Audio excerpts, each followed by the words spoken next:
What's up, geeks and gamers? It's Jeremy coming to you with another video, and today, Star Wars The Rise of Skywalker box office opened strong, but below The Last Jedi. Now, it did have a great opening night for Thursday. There's no doubt about that. There's no way to spin that, but if it comes in below The Last Jedi on opening weekend, that's going to be significant, and we're going to talk about it. It doesn't guarantee that it's going to happen yet, but we're going to have to see how the next couple days play out. The opening night box office numbers for Star Wars The Rise of Skywalker are in. The Disney film earned $40 million in Thursday night preview screenings. This is considered super strong.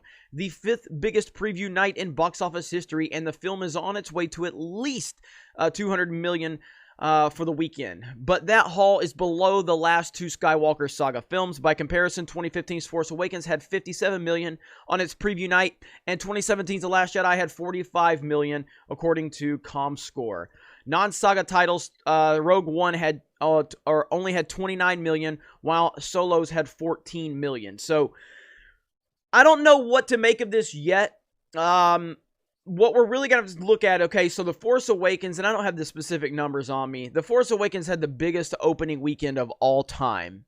And then the second week, I could look it up right now. I remember the numbers is like, it was in the 34 to 36% drop from week 1 to week 2, which is insane in a positive way.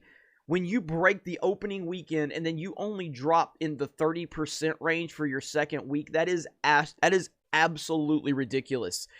Whereas the Last Jedi opened up at 220, and then that second week drop was like 68%, which is pretty damn high. Like that's ridiculously high. It's not the worst ever, but it's bad. Especially when you look at the fact that The Force Awakens only dropped, in the mid 30s, whereas the Last Jedi dropped in the upper 60s.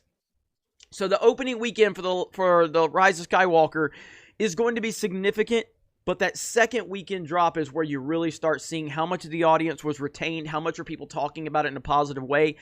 I think that the Rise of Skywalker definitely is going to be within $180 to $200 million opening weekend, and that is fantastic. And there's no way to spin that. That's a great opening weekend. But in context, this should be the end game.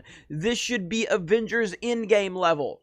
So it should be shattering all-time box office records because this is the quote-unquote end of the Skywalker saga.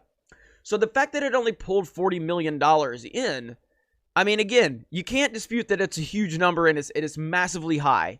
And nobody's going to say this movie's going to flop. If you say this movie's going to flop, you're an idiot. You don't know what you're talking about. So I'm not trying to say that it's going to flop because it's not going to flop. But in comparison to where it should be, this is definitely alarming for the future of what Disney is producing with Star Wars on screen. And this is what a lot of people in the Phantom Menace have been talking about. It's just like the Transformers movies. Transformers 1, 2, and 3 all made ridiculous money, billions of dollars, but they were dying from within. People were going out and seeing them, and they were, loving the visual effects and the big robots on the screen, but they weren't retaining any true magic within the audience.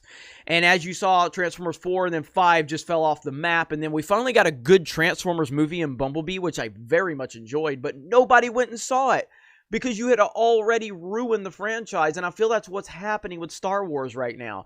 So again, we're going to continue to monitor this. Odin will have his box office breakdown here on Sunday, so it's going to be very interesting to see how this all plays out. Let me know your thoughts in the comments below. Thank you very much for checking out this video. Solo lost money, and we will talk to you later. Hey everyone, it's Jeremy from geeksandgamers.com, and if you're a fan of Geeks and Gamers, please go to our website, visit our merchandise store. We have t-shirts, hoodies, hats, beanies, tank tops, and in the very near future, we're going to have many more products for you to choose from. So thank you for the support. We appreciate it. You guys have a great day, and we will talk to you later.